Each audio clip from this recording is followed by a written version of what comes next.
Hello friends, this is Sonu. Welcome to global MCQ 2.0। तो दोस्तों, आप लोग स्वस्थ होंगे, मस्त होंगे, जबरदस्त होंगे। आ जाइए सवाल पर बढ़ते हैं। सवाल नंबर 1 कुछ इस प्रकार है।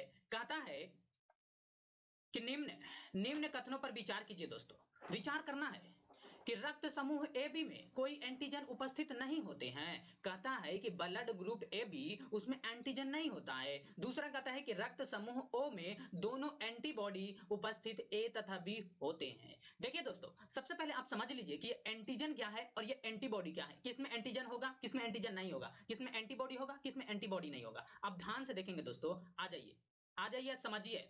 सबसे पहले हम समझते हैं कि एंटीजन। तो ध्यान दीजिए दोस्तों कि ब्लड ग्रुप जो डिसाइड किया जाता है वो एंटीजन के आधार पर। ब्लड ग्रुप जो डिसाइड किया जाता है वो एंटीजन के आधार पर दोस्तों। और लेकिन जो एंटीबॉडी होता है, एक यहां पर आप लिखेंगे, पेज ले लीजिए, पेन और पेपर ले लीजिए दोस्तों, और लिखेंगे एंटीजन। दोस्तों ध्यान दीजिए, एंटीजन और दूसरा है एंटीबॉडी। ये स्मॉल में इसलिए लिख रहे हैं दोस्तों क्योंकि ये स्मॉल ही होता है। अब ध्यान दीजिए, ये है एंटीजन और ये है एंटीबॉडी। पेन चेंज कर लेते क्या, आ जाइए। तो एंटीजन क्या है, एंटीबॉडी क्या है। अगर मान लिया जाए कि किसी व्यक्ति का एंटीजन ए है तो उसमें दोस्तों एंटीबॉडी ए होगा, एंटीबॉडी बी होगा दोस्तों, एंटीबॉडी बी होगा। अगर एंटीजन ए है, एंटीबॉडी बी होगा। अगर एंटीजन बी है, एंटीबॉडी ए होगा दोस्तों, एंटीबॉडी ए होगा। लेकिन अगर एंटीजन ए बी है, उसमें एंटीबॉडी होगा ही नहीं दोस्तों। अगर एंटीजन ओ है, उसमें एंटीबॉडी दोनों होगा दोस्तों। तो ये चीज आप याद रख लीजिए, ध्यान से दोस्तों। पहली बात हमने क्या बताया कि एंटीजन यानी ब्लड ग्रुप का जो निर्धारण होता है दोस्तों, वो एंटीजन के आधार पर होता है। और एंटीजन के बाद ही आपको पता चलेगा कि इसका एंटीबॉडी कौन सा होगा। अगर मान लिया जाए कि मेरा ब्लड ग्रुप बी पॉजिटिव है, तो बी किसको डिनोट कर रहा है, बी डिनोट कर रहा है कि मेरा एंटीजन बी है दोस्तों, लेकिन हमारा एंटीबॉडी जो होगा दोस्तों वो एंटीबॉडी ए होगा। अब ये पॉजिटिव क्या है, तो ये जो है दोस्तों, यह एक फैक्टर है, आरएच फैक्टर है, जो कि रीसस नामक बंदर से जो है कि इसको निकाला गया था, सबसे पहले देखा गया था। तो ध्यान दीजिए। और स्टेटमेंट एक कहता है कि रक्त समूह में कोई एंटीजन उपस्थित नहीं होता है। तो आप देखिए कि ए बी में क्या एंटीजन है, नहीं है, हम कहेंगे अर्थात स्टेटमेंट एक गलत है दोस्तों। 2 नंबर कहता है कि रक्त समूह ओ में दोनों एंटीबॉडी, ध्यान दीजिए, एंटीबॉडी ए तथा बी उपस्थित होते हैं। ये बिल्कुल सत्य है। हाँ दोस्तों, दोनों एंटीबॉडी उपस्थित होते हैं। हम कहेंगे कि 2 नंबर स्टेटमेंट सही है और 1 नंबर गलत है। आंसर होगा केवल एक दोस्तों। आ जाइए, इसका स्क्रीनशॉट ले लीजिए दोस्तों। बढ़ते हैं अगला सवाल की ओर। आ जाइए, 2 नंबर दोस्तों, आइए। 2 नंबर कहता है कि हैलोजनों को एक ही वर्ग में रखा गया है। क्यों रखा गया है भाई, तो ध्यान दीजिए। हैलोजन को एक ही वर्ग में क्यों रखा गया है, तो ध्यान दीजिए। अब दोस्तों, हैलोजन कहते किसको है, ग्रुप 17 के एलिमेंट को। हैलोजन ग्रुप कहते हैं। ग्रुप 17 के एलिमेंट को क्या कहते हैं, हैलोजन कहा जाता है। फिल कलबरियात हम लोग ट्रिक से याद करते हैं। Fluorine, chlorine, bromine, iodine, astatine दोस्तों, ये ग्रुप 17 के एलिमेंट है। लेकिन एग्जाम में जो सवाल पूछते हैं, ये नहीं पूछेगा कि बताइए कि हैलोजन ग्रुप किस में है। तो ये देता है, ऑप्शन नंबर 1 में देगा कि 6 का ए, ऑप्शन नंबर बी में देगा 5 का ए, ऑप्शन नंबर जो है कि फिर दे देगा 7 का ए, वो फिर दे देगा 8 का ए। ऐसे पूछता है दोस्तों। तो आप रट जाइए कि अगर पूछे ग्रुप 17 का एलिमेंट के बारे में, यानी कि हैलोजन ग्रुप के बारे में, तो वो होता है दोस्तों 7A। इसको याद रख लीजिए। आ जाइए दोस्तों। तो बोला है कि हैलोजन को एक ही वर्ग में क्यों रखा गया है। कहता है कि क्योंकि ये ऋणात्मक विद्युतीय ऋणात्मक होते हैं। नहीं दोस्तों, ये तो सरासर गलत है दोस्तों। ये ऋणात्मक नहीं होते हैं, ये प्रायः एक संयोजी इलेक्ट्रॉन होते हैं। बिल्कुल नहीं, ये प्रायः संयोजी इलेक्ट्रॉन नहीं होते हैं, लेकिन ये संयोजी इलेक्ट्रॉन होते हैं, लेकिन हमेशा के लिए नहीं दोस्तों। कहता है सी नंबर कि इनके परमाणु के बाह्य शेल में 7 इलेक्ट्रॉन होते हैं। बिल्कुल दोस्तों, आप निकाल सकते हैं, इनके परमाणु के बाह्यतम शेल में 7 इलेक्ट्रॉन होते हैं। आप देख लीजिए, fluorine, chlorine, bromine, iodine, astatine. क्या है दोस्तों, एस्टेटाइन। ध्यान दीजिए, फ्लोरीन 9 होता है, क्लोरीन 17 होता है दोस्तों, ब्रोमीन 35 होता है दोस्तों, आयोडीन कितना होता है, 49 होता है दोस्तों। तो इस तरीके से आप याद रख लीजिए। आयोडीन 53 दोस्तों, आयोडीन 53, आयोडीन कितना होगा दोस्तों, 53। इसी तरीके से आप याद रख लीजिए, समझ गए। अब आप इसका निकाल सकते हैं 1s2 2s2 2p6 ऐसे कर करके निकाल लीजिए दोस्तों SPDF पे। आइए दोस्तों, आई होप आप इसे समझ गए होंगे। 3 नंबर सवाल, 3 नंबर दोस्तों आ जाइए। 3 नंबर कहता है कि पक्षी और स्तनधारी जीव के संबंध में दिए गए कथनों पर विचार कीजिए। ये दोस्तों रिपीट सवाल है दोस्तों, हम पिछले मतलब 3 से 4 क्लास पहले हम इस सवाल को करा चुके हैं कि पक्षी और स्तनधारी जीव के संबंध में दिए गए कथनों पर विचार कीजिए। दोस्तों पक्षी क्या ये दोनों समतापी जीव है? सबसे पहले जो है कि आप इसका आंसर लगाएं, उसके बाद हम बताएंगे दोस्तों। तो आप फटाफट से कमेंट करें दोस्तों कि इसका आंसर कौन सा होगा। तो पक्षी और स्तनधारी जीव के संबंध में दिए गए कथन पर विचार करना है। पहला कहता है कि ये दोनों समतापी जीव है, बिल्कुल सत्य है दोस्तों। दूसरा, इनमें 4 कक्षीय हृदय होते हैं, बिल्कुल सत्य है कि पक्षी और स्तनधारी यानी कि मानव हो गया, कुत्ता, बिल्ली, भैंस, ये सब क्या है? स्तनधारी है दोस्तों। तो इन सभी में 4 कक्षीय हृदय होता है, बिल्कुल सत्य है दोस्तों। और 3 नंबर कहता है कि इनमें श्वसन हेतु फेफड़ा होता है, सांस लेने के लिए फेफड़ा होता है, बिल्कुल सत्य है। कहेंगे कि ऑप्शन नंबर डी 1, 2 और 3 तीनों कथन सत्य है दोस्तों। आ जाइए 4 नंबर सवाल, आ जाइए दोस्तों 4 नंबर सवाल। 4 नंबर कहता है, 4 नंबर, यदि किसी ग्रह का द्रव्यमान एवं त्रिज्या दोनों पृथ्वी से आधी हो तो उस ग्रह पर गुरुत्वीय त्वरण g का मान क्या होगा? अब दोस्तों देखिए कि पृथ्वी पर g का मान दे रखा है 9.8 ही लेना है। अब उस ग्रह पर का आपको बताना है। तो ध्यान दीजिए दोस्तों, सबसे पहले हम मास ऑफ अर्थ देखते हैं। मास ऑफ अर्थ ध्यान दीजिए, जो पृथ्वी का जो मास है दोस्तों, जो द्रव्यमान है, तो पृथ्वी का द्रव्यमान देख लीजिए, हमने मान लिया है कि पृथ्वी का द्रव्यमान me है दोस्तों। उसके बाद ध्यान दीजिए पृथ्वी की जो त्रिज्या है दोस्तों, रेडियस है, त्रिज्या को हमने ले लिया है RE, रेडियस ऑफ अर्थ। अब देखिए, अब कहता है कि उस ग्रह का, मान लीजिए कि कोई ग्रह है दोस्तों, उसका जो मास ऑफ अर्थ है दोस्तों वो पृथ्वी के तुलना में आधा है, तो mass of earth by 2। Radius of earth जो दिया है दोस्तों, रेडियस ऑफ अर्थ बराबर हो जाएगा रेडियस ऑफ अर्थ बाई 2 हो जाएगा। यानी कि उस ग्रह का होगा पृथ्वी की तुलना में आधी, पृथ्वी की तुलना में आधी दोस्तों। अब यहां से हम जानते हैं कि स्मॉल g बराबर होता है कैपिटल GM बटा आर स्क्वायर, कैपिटल GM बटा आर स्क्वायर दोस्तों। अब ध्यान दीजिए, यहां पर हमने कैपिटल GM लिया है, यहां पर कैपिटल R लिए हैं दोस्तों। अब इसका वैल्यू यहां पर हम रख देते हैं। देखिए g का वैल्यू g रहेगा और m का वैल्यू हो जाएगा स्मॉल e बटा 2 और बटा में लिखेंगे दोस्तों RE बाई 2, यानी कि रेडियस ऑफ अर्थ का आधा होता है ये दोस्तों, स्क्वायर कर दीजिए। अब ध्यान दीजिए कि ये जो वैल्यू है दोस्तों कि g और me बाई 2 है, ये 2 रहेगा इनटू ये जो है कि नीचे में जो 4 जो 2 है दोस्तों, 2 का स्क्वायर करेंगे 4 होगा, और ये जब हम इसको चेंज करेंगे दोस्तों तो ऊपर में चला जाएगा 4, नीचे में हो जाएगा RE का स्क्वायर। अब देखिए ये कट जाएगा, 2 से 4 बार 2 से 2 2 जा 4, बच गया 2। यहाँ हो जाएगा दोस्तों capital G ME by R square into two. अब ध्यान दीजिए दोस्तों, इतना का वैल्यू हमको पता है कि नहीं पता है? इतना का वैल्यू दोस्तों ये दे रखा है, जी का वैल्यू कितना दिया है 9.8। हम कहेंगे, इधर देख लीजिए दोस्तों, यहां देखिए ऊपर में कहता है कि यहाँ पर जो हम देख लिए स्मॉल g, यानी हम कहेंगे कि अर्थात g डैश बराबर g इंटू 2 हो गया। अब g का वैल्यू 9.8 इंटू 2 और बराबर हो जाएगा दोस्तों, मल्टीप्लाई करेंगे 19.6 मीटर पर सेकंड स्क्वायर। कहेंगे ऑप्शन नंबर डी इसका सटीक आंसर होगा। तो यदि किसी ग्रह का द्रव्यमान एवं त्रिज्या दोनों आधे कर दिया जाता है दोस्तों, तो उस ग्रह का जो जी का मान होगा दोस्तों इससे दुगना हो जाता है, यानी कि पृथ्वी के ग्रह से दुगना हो जाता है। जब हम पृथ्वी का मास और पृथ्वी के त्रिज्या को आधी करेंगे तो उस ग्रह का जो मास और त्रिज्या जो होगा वो पृथ्वी की तुलना में दोस्तों इसका जी का मान जो होगा वो कैसा होगा? दुगना हो जाएगा। आ जाइए, कभी कभी ऑप्शन में ये ना दे करके दोस्तों आपसे दे दीजिएगा आधी हो जाएगी, दुगनी हो जाएगी, चारगुनी हो जाएगी, इनमें से कोई नहीं। आप सटीक आंसर याद रख लीजिए 19.6 अर्थात दुगना हो जाएगा। आ जाइए स्क्रीनशॉट ले लीजिए दोस्तों। आइए 5 नंबर पर बढ़ेंगे दोस्तों, 5 नंबर सवाल, 5 नंबर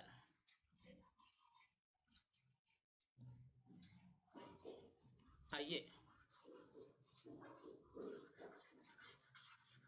ध्यान देंगे दोस्तों, न्यूमेरिकल से भागना नहीं है, 1 से 2 सवाल कभी पूछ देता है दोस्तों, इसीलिए बनाते चलिए। 5 नंबर कहता है कि निम्न में से कौन सा एक सही नहीं है?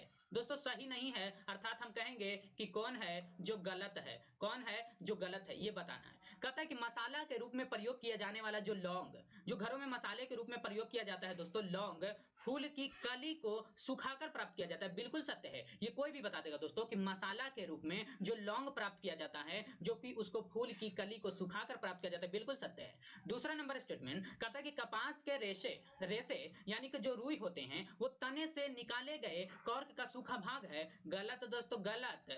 कपास का जो रेशा होता है ना दोस्तों, वो बीज से निकाला जाता है, बीज के अंदर से निकाला जाता है। तो कपास का रेशा तने से नहीं बल्कि बीज के अंदर से निकाला जाता है दोस्तों। इसका ऑप्शन नंबर बी होगा, लेकिन सी और डी को संतुष्टि के लिए चेक कर लेते हैं। कहता है कि गरम मसाले के रूप में इस्तेमाल होने वाला दालचीनी पेड़ की छाल से निकाला जाता है। बिल्कुल सत्य है दोस्तों, बिल्कुल ये सत्य है कि गरम मसाले के रूप में इस्तेमाल होने वाला जो दालचीनी है दोस्तों, उसे हम पेड़ की छाल से निकालते हैं। और डी नंबर कहता है केसर, केसर जो है दोस्तों, केसर के फूल के वर्तिका यानी स्टाइल एवं वर्तिकाग्र है। बिल्कुल सत्य है, ये भी कथन सत्य है दोस्तों। ये अगर आपको नहीं दिख रहा होगा ये वाला भाग, आप ध्यान दीजिए, लिख लीजिए इस साइड में कि वर्तिकाग्र है दोस्तों। आ जाइए 6 नंबर सवाल, 6 नंबर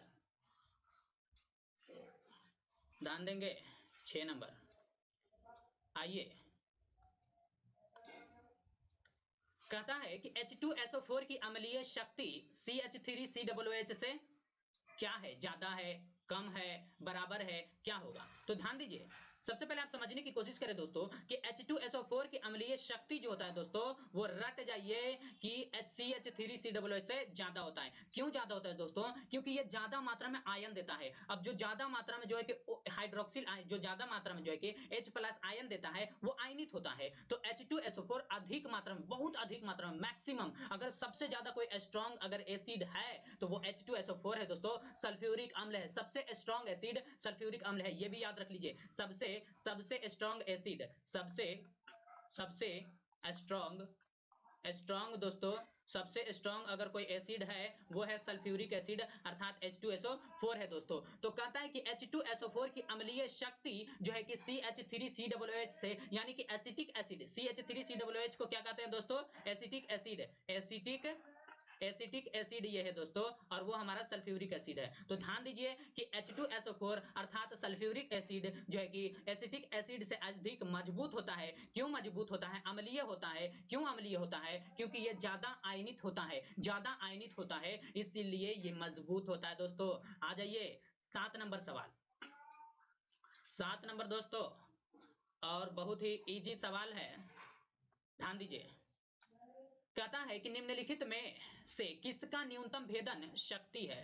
अब दोस्तों इसको आप रट ही जाइए तो बेहतर होगा कि भेदन शक्ति यानी कि पार करने की शक्ति, यानी कि छेदने की शक्ति। जैसे एक्सरे मशीन जो होता है दोस्तों, ये हमारे बॉडी को, यानी कि हमारा जो मांस होता है उसको पार कर करके हमारे हड्डी तक, बोन तक पहुंचता है, वो उसकी भेदन क्षमता है, कितना भेद सकता है, कितना अंदर जा सकता है। तो कहता है कि निम्नलिखित में से किसका न्यूनतम भेदन शक्ति है? कहते हैं कि अल्फा किरण का, एक्स किरण, गामा किरण, बीटा किरण। तो रट जाइए दोस्तों कि अल्फा किरण का जो भेदन शक्ति होता है वो 4 AMU होता है दोस्तों, 4 AMU होता है। अर्थात हम कहेंगे कि न्यूनतम सबसे कम भेदन शक्ति अगर है किसी का, वो अल्फा किरण का है। और इसका रट जाइए कितना है? 4 AMU, 4 AMU दोस्तों किसका न्यूनतम भेदन शक्ति है? तो अल्फा किरण का। आ जाइए 8 नंबर, 8 नंबर दोस्तों आइए। निम्नलिखित में से कौन सा एक सही नहीं है दोस्तों? गलत पूछा है, बताइए कि सल्फर डाइऑक्साइड तथा क्लोरीन दोनों ही विरंजक गुण प्रदर्शित करते हैं, दोनों ही ब्लीचिंग गुण प्रदर्शित करते हैं दोस्तों। बिल्कुल, सल्फर डाइऑक्साइड यानी कि SO2, सल्फर डाइऑक्साइड SO2 और क्लोरीन दोस्तों, क्लोरीन, ये दोनों जो है कि विरंजक गुण प्रदर्शित करते हैं। बिल्कुल सत्य है, सल्फर डाइऑक्साइड और जो है कि क्लोरीन, ये दोनों विरंजक गुण को प्रदर्शित करते हैं, सत्य है। बी नंबर, सल्फर डाइऑक्साइड जल के उपस्थिति में ही विरंजक गुण प्रदर्शित करते हैं, और जबकि क्लोरीन जल के अनुपस्थिति में भी विरंजक गुण का प्रदर्शित करते हैं। ये दोस्तों गलत बात है, इसका सटीक आंसर होगा ऑप्शन नंबर बी दोस्तों, ऑप्शन नंबर बी होगा। तो कहता है कि सल्फर डाइऑक्साइड जल के उपस्थिति में ही विरंजक गुण प्रदर्शित करते हैं, बिल्कुल। लेकिन कहता है कि जबकि क्लोरीन जल के अनुपस्थिति में भी विरंजक गुण का प्रदर्शित करते हैं, बिल्कुल गलत बात है दोस्तों। क्लोरीन लेकिन जल के अनुपस्थिति में ये विरंजक गुण प्रदर्शित नहीं करते हैं। आइए सी नंबर चेक कर लेते हैं कि सल्फर डाइऑक्साइड की विरंजक क्रिया अवकरण द्वारा होती है, बिल्कुल, जबकि क्लोरीन ऑक्सीकरण द्वारा होता है, बिल्कुल सत्य है। कहता है कि सल्फर डाइऑक्साइड ऑक्साइड विरंजक क्रिया अस्थायी होती है, जबकि क्लोरीन की विरंजक क्रिया अस्थायी होती है। दोस्तों सत्य है, यानी हम कहेंगे कि इसका सटीक आंसर होगा ऑप्शन नंबर बी। दोस्तों आ जाइए 9 नंबर सवाल, आ जाइए दोस्तों 9 नंबर, 9 नंबर दोस्तों आइए। कहता है कि द्रव द्वारा द्रव द्वारा आरोपित दाब के संबंध में कौन सा एक सही नहीं है। कहता है कि द्रव द्वारा आरोपित दाब, जो द्रव दाब लगाता है दोस्तों, जो प्रेशर लगाता है, जो दबाव लगाता है, उसके संबंध में बताना है कि कौन है जो गलत है। दोस्तों आपको यहां से नहीं दिख रहा होगा तो याद रख लीजिए कि यहां पर लिखा हुआ है सतह से उस बिंदु के गहराई के समानुपाती होता है। अब ध्यान दीजिए, कहता है कि कौन गलत है, सही नहीं है अर्थात गलत है। कहते हैं कि द्रव जिस बर्तन में रखा जाता है उस बर्तन के भीतरी सतह तथा अपने प्रत्येक बिंदु पर दाब डालता है, बिल्कुल सत्य है। आप द्रव जो है कि किसी कंटेनर में ले लीजिए दोस्तों, बर्तन में, किसी पॉट में ले लीजिए, तो द्रव जिस बर्तन में रखेंगे ना दोस्तों, ये उस बर्तन के भीतरी सतह पर, बर्तन के भीतरी सतह पर वो दबाव डालता है। दोस्तों बिल्कुल सत्य है। ऑप्शन नंबर 2 कहता है कि द्रव के भीतर किसी बिंदु अथवा किसी भी क्षैतिज जल पर दोस्तों सभी बिंदुओं पर द्रव का दाब सभी दिशाओं में समान होता है। बिल्कुल सत्य बात है दोस्तों कि द्रव के भीतर किसी भी बिंदु पर अथवा किसी भी क्षैतिज जल पर के सभी बिंदुओं पर द्रव का जो दाब होता है दोस्तों वो सभी दिशाओं में समान होता है, यानी हम कहेंगे ऑप्शन नंबर बी भी सत्य है।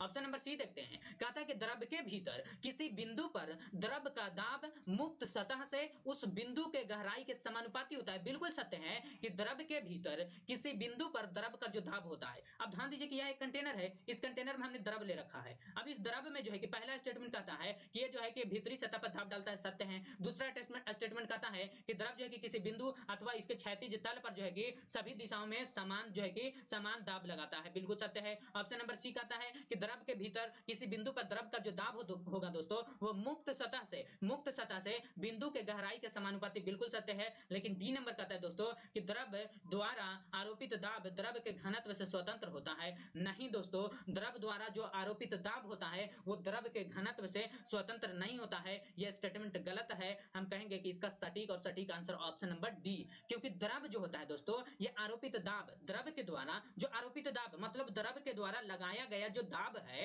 वो द्रव के घनत्व से स्वतंत्र होता है। नहीं दोस्तों, द्रव द्वारा लगाया गया दाब वो घनत्व से स्वतंत्र नहीं होता है, बल्कि घनत्व के माध्यम से ही वो दाब लगाता है। दोस्तों इसका सटीक आंसर होगा ऑप्शन नंबर डी। आ जाइए दोस्तों 10 नंबर सवाल, 50 पर पहुंच चुके हैं दोस्तों।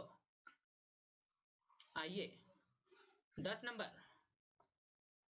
10 नंबर दोस्तों, अमेरिका द्वारा, कौन सा, अमेरिका द्वारा जापान के नागासाकी। अब ध्यान दीजिए दोस्तों, अमेरिका दो बम गिराए थे, एक नागासाकी पर और दूसरा हिरोशिमा पर। तो आपसे सवाल नागासाकी से पूछा है, ना कि हिरोशिमा से। बहुत से लोग जो है ना कि इसका आंसर मार देते हैं, जानते हैं क्या मार देते हैं, यूरेनियम मारते हैं। अमेरिका द्वारा जापान पर हमला जो था ना, परमाणु बम मारा था, ओहो ये तो हमको पता है क्या है, यूरेनियम होगा। गलत है दोस्तों, अमेरिका द्वारा जापान के नागासाकी पर दोस्तों जो शहर पर गिराए गए परमाणु बम का जो इस्तेमाल हुआ था वो था दोस्तों प्लूटोनियम था। दोस्तों कौन था, प्लूटोनियम। तो अमेरिका जो जापान पर नागासाकी, जापान के नागासाकी शहर पर जो परमाणु बम गिराया था दोस्तों वो था प्लूटोनियम। कौन सा था, प्लूटोनियम नागासाकी पर दोस्तों, नागासाकी पर, नागासाकी, यहाँ पे ग लिख लेंगे दोस्तों, नागासाकी पर प्लूटोनियम। और यूरेनियम जो गिराया था दोस्तों, यूरेनियम ये था हिरोशिमा।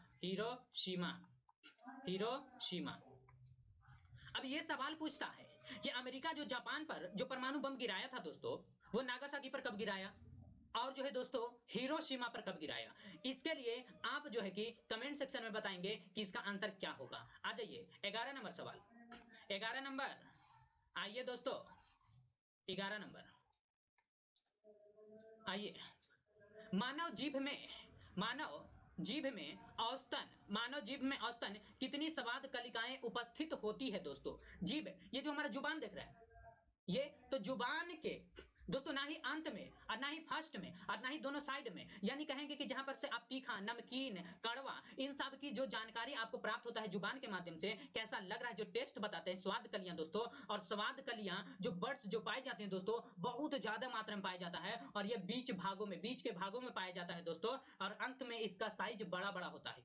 तो पूछा है कि मानव जीभ में औसतन कितनी स्वाद कलियाएं होती है। बहुत सारी किताबों में देखेंगे दोस्तों, आपको 10,000 तक के मिलेगा दोस्तों, लेकिन आप याद रखिएगा कि 2000 से 8000, 2000 से 8000 इसका सटीक और सटीक आंसर है दोस्तों, कि मानव जीभ में औसतन कितनी स्वाद कलिकाएं उपस्थित होती है, वो 2000 से 8000। रट जाइए दोस्तों, रट जाइए, कोई कंसेप्ट नहीं है। मानव जुबान में, मानव जीभ में औसतन कितनी स्वाद कलिकाएं उपस्थित होती है, 2000 से 8000, 2000 से 8000 दोस्तों। आ जाइए 12 नंबर सवाल।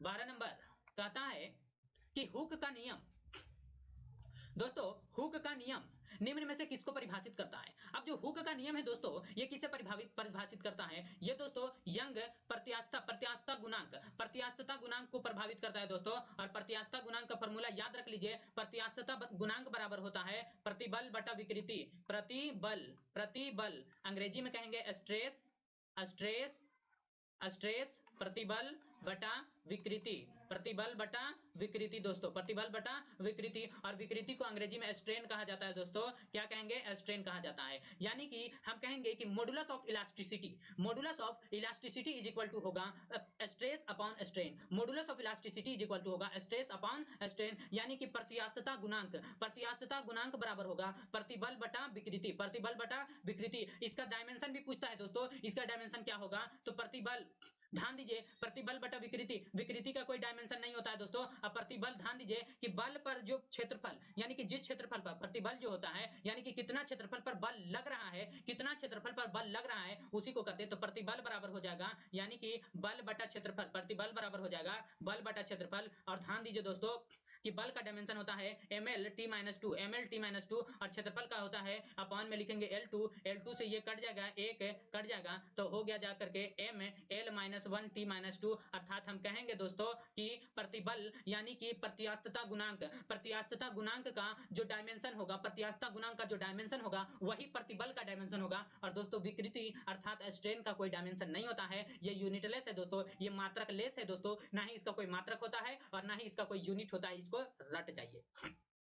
आ जाइए 13 नंबर। तो आई होप आप इसे समझ गए होंगे कि हुक का नियम जो है दोस्तों, वो प्रत्यास्थता गुणांक को परिभाषित करता है। और प्रत्यास्थता गुणांक बराबर होता है प्रतिबल बटा विकृति, और प्रतिबल बराबर होता है दोस्तों बल बटा क्षेत्रफल। प्रतिबल का डायमेंशन होता है ml_t-2 और क्षेत्रफल का डायमेंशन होता है L2, इससे निकल जाता है ml-1t-2, ml-1t-2। आ जाइए 13 नंबर दोस्तों, निम्नलिखित में कौन एक मानव शरीर का हार्मोन है दोस्तों, आप बताइए, इसका आपको पता होगा दोस्तों। ध्यान दीजिए, पेप्सिन प्रोटीन है, पेप्सिन प्रोटीन है, पेप्सिन प्रोटीन है दोस्तों, पेप्सिन ये एंजाइम है दोस्तों। पेप्सिन क्या है, पेप्सिन एंजाइम है दोस्तों, पेप्सिन क्या है, पेप्सिन एंजाइम है, पेप्सिन एंजाइम है।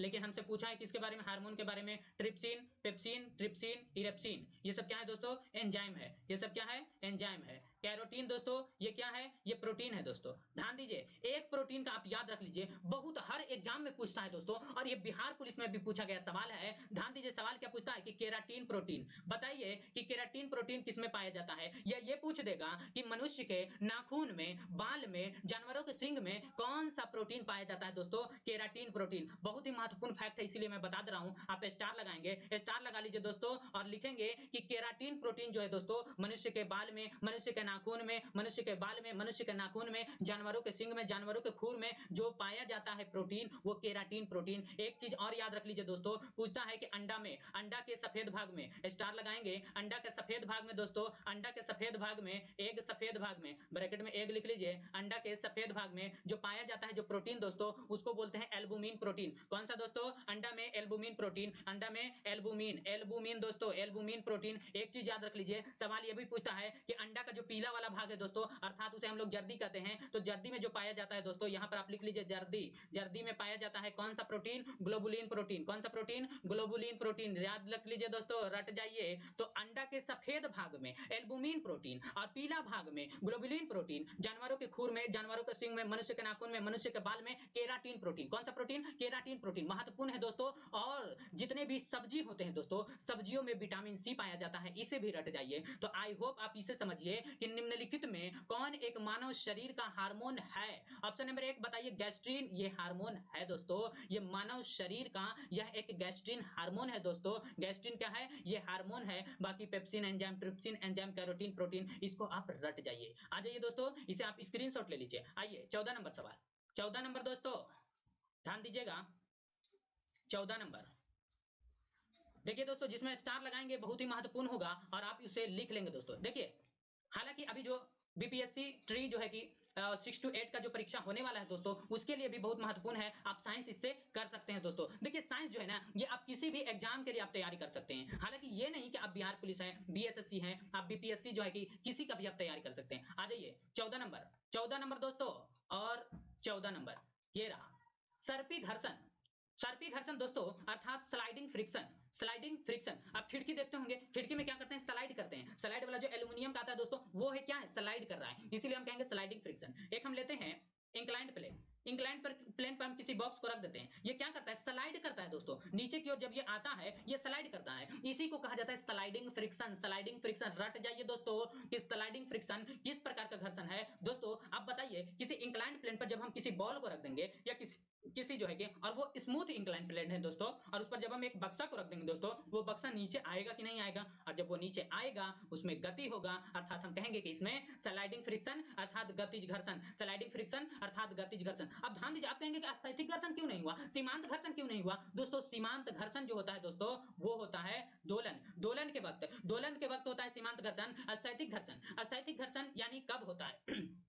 तो रट जाइए, स्थैतिक घर्षण जो है दोस्तों, जब हम किसी चीज को नीचे से ऊपर ले जाते हैं दोस्तों, वो स्थिति बदलता है। यानी काइनेटिक से जो है कि पोटेंशियल में जाता है, गतिज से स्थितिज में जाता है, तब हम वहां पर लगाते हैं स्थितिज, स्थैतिक घर्षण। लेकिन यहां पर गतिज घर्षण। रट जाइए। 15 नंबर सवाल दोस्तों, आ जाइए 15 नंबर दोस्तों।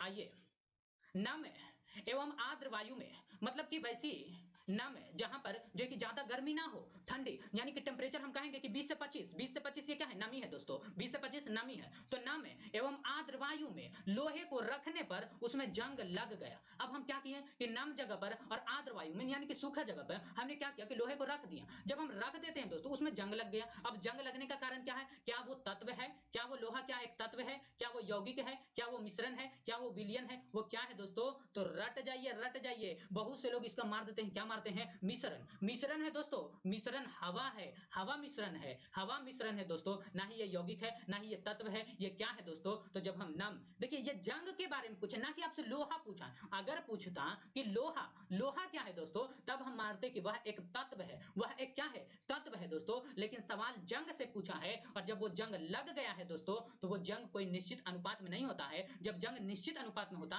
कहते हैं यौगिक है। जंग अगर नहीं लगता, लोहा रहता, कहते तत्व है। जंग अगर लगता और बहुत सारी चीजें मिल जाती, कहते मिश्रण है। लेकिन दोस्तों इसमें जंग लगा है, अर्थात ये विलयन है दोस्तों। क्या है? विलयन है। रट जाइए, जब हम नम एवं आर्द्र वायु में लोहे को रखते हैं, अर्थात उसमें जंग लग गया, और जंग लगने पर कहेंगे कि वह एक विलयन है, विलयन है। आ जाइए 16 नंबर सवाल। 16 नंबर दोस्तों, 16 नंबर सवाल। आइए, कहता है कि लैंगिक जनन। दोस्तों लैंगिक जनन, लैंगिक जनन के दौरान जब दो व्यक्तियों के युग्मक गैमेट कोशिकाएं संयोजित होती है, तो वे क्या बनाती है?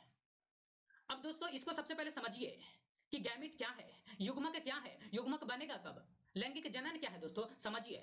यह है मेल और यह है दोस्तों फीमेल। जब मेल का स्पर्म और फीमेल का ओवा, फीमेल का ओवा, स्पर्म शुक्राणु, ओवा अंडाणु, दोनों ध्यान दीजिए दोस्तों, ध्यान से समझेंगे कि मेल का स्पर्म और फीमेल का ओवा, ये जब दोनों आपस में फर्टिलाइज करते हैं, कहां? फेलोपियन ट्यूब में फर्टिलाइज करते हैं। कहां? फेलोपियन ट्यूब में। तो ध्यान दीजिए दोस्तों, हम मेल के एक स्पर्म को लेते हैं और फीमेल का ओवा लेते हैं। देखिए फीमेल का ओवा फेलोपियन ट्यूब में पहले से ही मौजूद रहता है। अब यहाँ पर जो है कि ओवा आ गया है दोस्तों, अब यहाँ पर जो है कि स्पर्म को लाते हैं। स्पर्म जो है कि जैसे ही इसमें एंट्री मारता है, कहां एंट्री मारेगा दोस्तों? फेलोपियन ट्यूब के अंदर,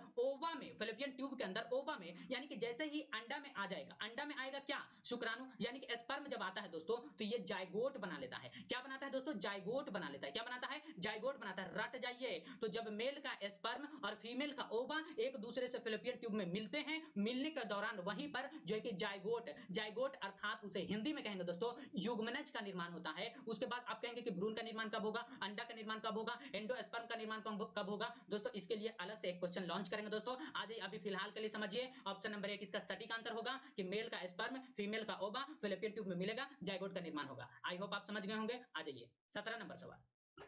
17 नंबर दोस्तों, आइए 17 नंबर कहता है कि मीथेन, दोस्तों मीथेन से सवाल है और दोस्तों ये बिहार पुलिस में कई बार पूछा है मीथेन को लेकर के दोस्तों, इसीलिए आप इसे रट ही जाइए तो बेहतर होगा। आई होप हो सकता है अगले बार इसी को पूछा जाए। कहता है कि निम्नलिखित में से किस गैस में उपस्थित नहीं होता है? क्या उपस्थित नहीं है दोस्तों? मीथेन। तो ध्यान दीजिए, पहला कहता है कि बायोगैस, बायोगैस में मीथेन उपस्थित होता है, बायोगैस में मीथेन उपस्थित होता है। भाप अंगार गैस, भाप अंगार गैस में दोस्तों मीथेन उपस्थित नहीं होता है। और सीएनजी में, सीएनजी दोस्तों कंप्रेस्ड नेचुरल गैस, सीएनजी में मीथेन उपस्थित होता है, होता है। ध्यान दीजिए, प्राकृतिक गैस, प्राकृतिक गैस में दोस्तों मीथेन उपस्थित होता है। अब ध्यान दीजिए, आप कहेंगे कि ये भाप अंगार गैस ये कैसा गैस है? तो याद रख लीजिए दोस्तों, भाप अंगार गैस जो होता है ये कार्बन मोनोऑक्साइड और जल का मिश्रण है दोस्तों, कार्बन मोनोऑक्साइड और जल का मिश्रण। जब कार्बन मोनोऑक्साइड और जल को मिलाते हैं दोस्तों वो भाप अंगार गैस बनता है, भाप अंगार गैस बनता है। रट जाइए, कोई कंसेप्ट नहीं। तो कहता है कि मीथेन निम्नलिखित में से किस गैस में उपस्थित नहीं है? दोस्तों भाप अंगार गैस में मीथेन उपस्थित नहीं होता है। प्राकृतिक गैस नेचुरल गैस में जो है कि मीथेन पाया जाता है, जो बायोगैस में मीथेन पाया जाता है, और सीएनजी कंप्रेस्ड नेचुरल गैस में मीथेन पाया जाता है दोस्तों। आ जाइए 18 नंबर सवाल। 18 नंबर सवाल दोस्तों, अगर वीडियो अच्छे लगेगा दोस्तों कमेंट करके बताएंगे कैसा लग रहा है। आ जाइए दोस्तों, जब आप कमेंट करते हैं दोस्तों हौसला बढ़ती है, तो इसलिए कमेंट करके बताएंगे। आ जाइए, न्यूमेरिकल है और लेंस से सवाल, बहुत ही इजी सवाल। कहता है कि उत्तल लेंस की फोकस दूरी 25 सेंटीमीटर, उत्तल लेंस की फोकस दूरी 25 सेंटीमीटर है दोस्तों। आप देख लीजिए कि एफ बराबर 25 सेंटीमीटर, कितना होगा? 25 सेंटीमीटर। ध्यान दीजिए दोस्तों, जब हम दर्पण लेते हैं ना, दर्पण शीशा, तो शीशा में उत्तल दर्पण की फोकस दूरी धनात्मक ऋणात्मक होती है दोस्तों, और यहां पर जब हम उत्तल लेंस लेते हैं दोस्तों तो यहां पर फोकस दूरी धनात्मक होता है, तो यहां पर हम पॉजिटिव लिखेंगे। तो एफ बराबर 25 सेंटीमीटर। अब दोस्तों ध्यान दीजिएगा, कभी भी अगर ऐसा सवाल रहे ना लेंस से और डायोप्टर में पूछे ना, पावर पूछे, शक्ति पूछे, क्षमता पूछे ना दोस्तों, आप सिंपल क्या करिए ना कि इस 25 सेंटीमीटर को 100 से डिवाइड कर दीजिए और डिवाइड करके इसे मीटर में ला लीजिए, कहेंगे कि 1/4 मीटर हो जाएगा। यानी कि कहेंगे कि उत्तल लेंस की फोकस दूरी 1/4 मीटर है, 1/4 मीटर है। अब हम क्षमता निकालते हैं, क्षमता यानी कि पावर बराबर होता है 1 बाई फोकस दूरी 1/f। अब देखिए 1 बाई फोकस दूरी कितना है? 1/4 है, रख दीजिए 1/4 बराबर हो जाएगा दोस्तों 1/1 होगा, इंटू मल्टीप्लाई करेंगे 4/1 होगा, अर्थात कहेंगे 4d। इसका सटीक आंसर ऑप्शन नंबर 1 हो जाएगा। आई होप आप इसे समझ गए होंगे। नहीं समझ गए होंगे छाप लीजिए दोस्तों, छाप लीजिए, अगर नहीं छापते हैं स्क्रीनशॉट ले लीजिए। आ जाइए 19 नंबर और आज का सेकंड लास्ट सवाल दोस्तों, सेकंड लास्ट। दोस्तों न्यूमेरिकल से दूर नहीं भागना है, न्यूमेरिकल जो है कि महत्वपूर्ण फैक्ट है दोस्तों, और इससे 1 से 2 सवाल आते हैं। इससे दोस्तों इस बार जो बिहार पुलिस का जो एग्जाम हुआ था दोस्तों और जो कैंसिल हुआ उसमें 2 न्यूमेरिकल पूछे गए थे, इसीलिए मैं आपको बता रहा हूं कि न्यूमेरिकल से दूर नहीं भागना है बल्कि इसे सॉल्यूशन कीजिए और समझने की कोशिश करें। आ जाइए 19 नंबर, त्वचा पर होने वाला सफेद दाग। दोस्तों आप देखते होंगे कि बहुत से लोगों को त्वचा पर यानी कि स्किन पर स्किन डिजीज हो जाती है दोस्तों, सफेद सफेद यानी कि चकत्ते चकत्ते हो जाता है, कहीं कहीं कहीं यहाँ है, कहीं यहाँ है, हर जगह पर अलग अलग अलग अलग हो जाता है दोस्तों। तो कहता है कि सफेद दाग को विज्ञान के क्षेत्र में अन्य किस नाम से जाना जाता है? अन्य किस नाम से जाना जाता है? यानी कि हम तो ऐसे मान लीजिए कि आम जनता लोग इसका क्या नाम दिया है वो अलग बात है, लेकिन विज्ञान यानी साइंस के क्षेत्र में इसका नाम क्या दिया गया है? पहला कहता है ल्यूकोडर्मा। बिल्कुल दोस्तों, जो सफेद दाग होता है मनुष्य के शरीर पर, त्वचा पर दोस्तों, उसको ल्यूकोडर्मा कहा जाता है। ऑप्शन नंबर बी कहता है विटिलिगो। बिल्कुल सत्य है दोस्तों, इसे विटिलिगो भी कहा जाता है। मेलानोसाइट गलत दोस्तों, मेलानोसाइट नहीं कहा जाता है। ध्यान दीजिएगा, मनुष्य का शरीर का जो त्वचा होता है, हमारा त्वचा जितना काला होगा ना दोस्तों उतना मेलानिन की संख्या ज्यादा होगी, जितना मेलानिन कम होगा ना उतना हम गोरे हो लगेंगे। यानी कि अगर कोई व्यक्ति बहुत गोर है, अंग्रेज अंग्रेज दोस्तों एकदम थोड़ा सा इसे रगड़ दीजिए ना उसको लाल लाल हो जाता है, क्यों? उसमें मेलानिन की कमी है दोस्तों। 2 घंटे धूप में खड़े कर देंगे ना होश खराब हो जाएगा उसका। आ जाइए, तो सवाल पूछा है त्वचा से रिलेटेड है कि त्वचा जो है, त्वचा जो सफेद हो जाता है दोस्तों तो उसे विज्ञान के क्षेत्र में किस नाम से जाना जाता है? तो ल्यूकोडर्मा और विटिलिगो। अब बात आता है कि ये सफेद होगा कैसे दोस्तों, इसको भी आप याद रख लीजिए दोस्तों। कि त्वचा जो सफेद होता है, आप मछली के साथ दूध का सेवन कर लीजिएगा तो भी हो जाता है। मछली के साथ आप दही का भी सेवन ना करें दोस्तों, और बाकी अन्य किस चीज का सेवन नहीं करना है किसके साथ, इसके लिए हम एक जो है कि अलग से वीडियो बना देंगे दोस्तों। आप लोग टेंशन ना लें और जो है कि आप स्वस्थ रहेंगे। आ जाइए लास्ट नंबर सवाल दोस्तों, और 20 नंबर इसका आंसर क्या हो गया दोस्तों, ए तथा बी दोनों। इसको लगा लीजिए आप लोग, ए तथा बी दोनों डी नंबर। आइए 20 नंबर कहता है कि संतरे के छिलके, दोस्तों संतरे के छिलके सबको निचेड़े होंगे दोस्तों, कि संतरे के छिलके बहुत से लोग बचपन में क्या करते हैं, आंख में पढ़ाते थे रोशनी पावर बढ़ेगा, पावर जो कि लेंस पावर बढ़ता है दोस्तों, ऐसा कुछ नहीं है। संतरे के छिलके को निचोड़ा जाए, जब आप उसे निचोड़ेंगे तो उससे निकलने वाला जो रस है दोस्तों, रस काफी ज्वलनशील होता है। बिल्कुल जब हम किसी के आंख में लगा देते हैं दोस्तों, उसका आंख खुलता ही नहीं है, बंद हो जाता है। क्यों बंद होता है दोस्तों, वो काफी ज्वलनशील होता है, जलता है दोस्तों, जलता है। कहता है कि संतरे के रस में रहने वाला यह ज्वलनशील रस को किस नाम से जाना जाता है। ऑप्शन नंबर 1 कहता है सिट्रोलिन, ऑप्शन नंबर बी कहता है दोस्तों लिमोनिन, ऑप्शन नंबर 3 कहता है साइटोसिन, और ऑप्शन नंबर डी कहता है फॉर्मेलिन। तो आप इसे रट जाइए दोस्तों। अब देखिए संतरा को जो है ना कि गांव देहात में बहुत से लोग इसको लीमो कहते हैं, लींबो लींबो नींबो, तो आप इसी से रट जाइए कि लींबो में जो है कि जो ज्वलनशील पदार्थ जो पाया जाता है दोस्तों, जो ज्वलन रस होता है दोस्तों, वो किसके वजह से, तो उसमें लिमोनिन पाया जाता है। क्या पाया जाता है, लिमोनिन पाया जाता है दोस्तों, जिस वजह से जो है कि इसका सटीक आंसर होगा ऑप्शन नंबर बी। तो संतरे के छिलके को निचोड़ा जाए तो उससे निकलने वाला रस काफी ज्वलनशील होता है। संतरे के रस में रहने वाला यह ज्वलनशील रसायन का नाम है लिमोनिन। आई होप आप इसे समझ गए होंगे दोस्तों। मिलेंगे नेक्स्ट वीडियो में, तब तक के लिए जय हिंद दोस्तों।